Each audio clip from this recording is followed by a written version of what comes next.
Bem, nesta quinta-feira contamos com o Dia Mundial do Autismo e, em meio à pandemia, pais e médicos estão se virando como pode para não prejudicar, é claro, os tratamentos das crianças com sessões presenciais suspensas.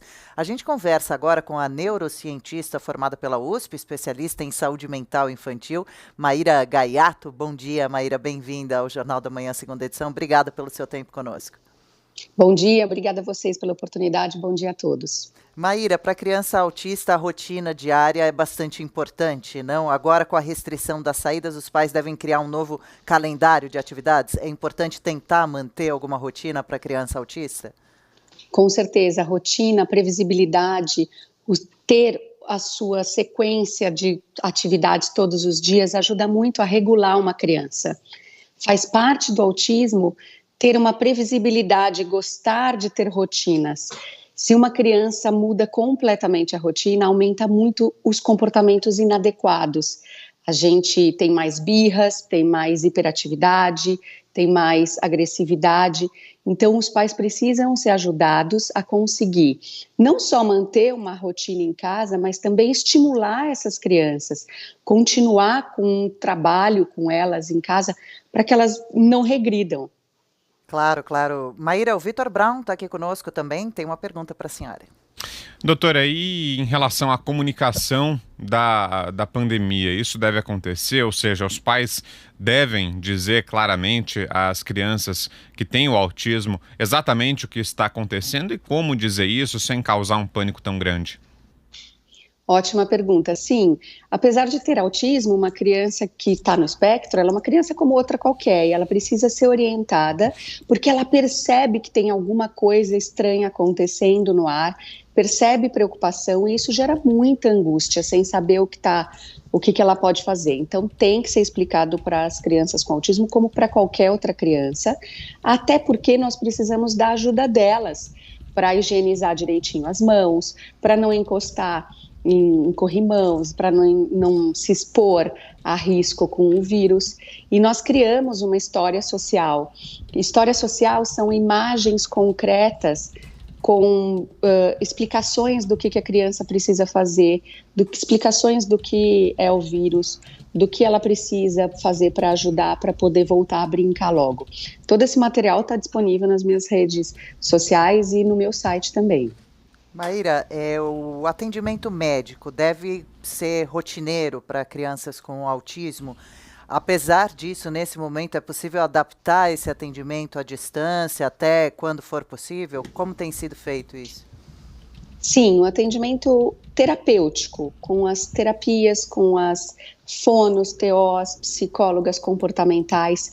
A base do tratamento do autismo, ele não é o médico é importante na intervenção, mas a base são as terapias baseadas no ABA, na terapia comportamental, e precisa continuar.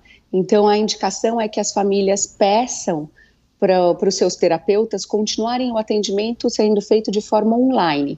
E também o pedido é para que as famílias e os pais, principalmente, que são os protagonistas do tratamento da criança, sempre foram, se capacitem com cursos e com técnicas para continuar atendendo, para continuar estimulando, mesmo que minimamente, essas crianças em casa, porque elas precisam não só serem ocupadas ou terem entretenimento, elas precisam também ter acesso aos estímulos, porque a gente não sabe quanto tempo, as clínicas estão fechadas, as instituições estão fechadas, a gente não tem uma previsibilidade de quando vai poder voltar a atender.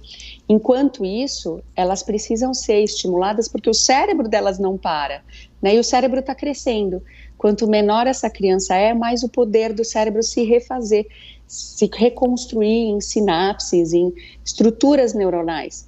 E se passa muito tempo, a gente perde essa chance de estimular o cérebro das crianças. Então é muito importante que os pais saibam que brincando em casa de um jeito legal, mas tem técnicas específicas para se estimular o cérebro das crianças, isso precisa ser continuado agora no período de quarentena em casa. E o estudo também, doutora, quando a senhora fala em estímulos, faz parte também o estudo? É preciso que os pais, de alguma maneira, tentem incluir isso na rotina da criança ou melhor não? Se as atividades escolares foram paralisadas, é melhor esperar passar e depois reintroduzir isso na rotina? Qual a recomendação em relação a isso? A recomendação é que se continue ao máximo possível todas as atividades que a criança fazia antes. Então, pedir as atividades escolares, se a escola não fornece, pedir o conteúdo programático para programar junto com as terapeutas uma lição, uma estratégia de ensino em casa. E porque o cérebro não espera, essa história de não, vamos esperar esse tempo passar.